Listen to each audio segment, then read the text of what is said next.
गुजरात में एक व्यक्ति नरसिंह मेहता का रोल करता था मंच पे आकर के।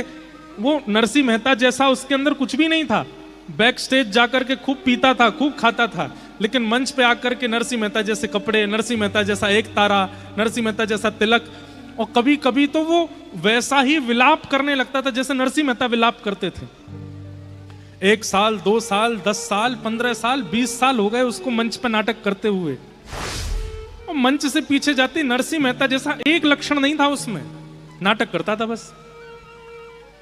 कई बार ऐसा होता है कि नाटक करते करते कभी कभी आप में आवेश आ जाता है। तो एक दिन वो मंच पर और द्वारिकाधीश को पुकार रहा था, हे द्वारिकेश, हे द्वारिकेश, और द्वारिकेश द्वारिकेश बोलते बोलते उसकी वाणी में इतनी करुणता आ गई, उसके नेत्रों से आंसू गिरने लगे।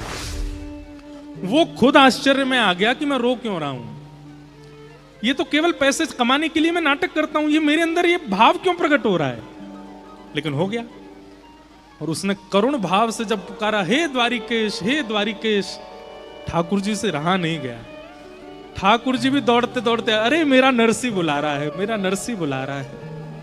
और जैसे सभा में सब लोग नाटक देख रहे थे नरसिंह मेहता का, ठाकुर जी भी पीछे खड़े होकर देखने लगे। मन में सोचने, अरे नरसी तू रो मत, मैं यहीं खड़ा हूं तेरे पास।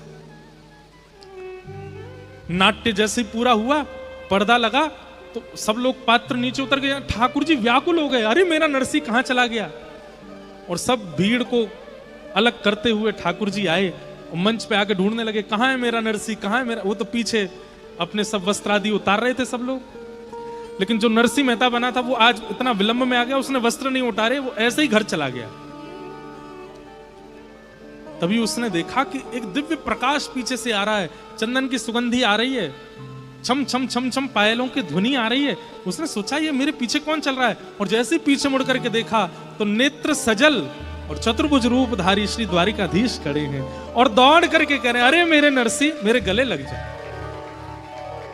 ठाकुर जी ने जैसे उसको हृदय से लगाया, रोते रोते बोला, हे नाथ, मैं नरसी नहीं हूं। ठाकुर जी ने कहा, तू नरसी नहीं है? तो उसने अपना वास्तविक नाम बताया। इतना सुनते ही ठाकुर जी व्याकुलता में अंतर ध्यान हो गए। उस दिन उसको इतनी ग्लानि हुई, पहले तो बहुत रोया, ढूंढा, ठाकुर जी नहीं मिले। फिर मन में भाव आया, मैं जीवन भर केवल नाटक करता रहा नरसिंह मेहता का, और उस नाटक में केवल नाट्य करने से, जिसका मैं पैसा लेता हूं, उसके वजह से मुझे ठाकुर जी मिल गए। अगर मैंने जीवन में एक लक्षण भी नरसिंह मेहता का लिया आया होता तो ठाकुर जी कब के मिल गए होते, मेरे पास ही रुक जाते, मुझे संग ही ले जाते, ऐसे ऐसे मिलकर के बिछुड़ नहीं जाते।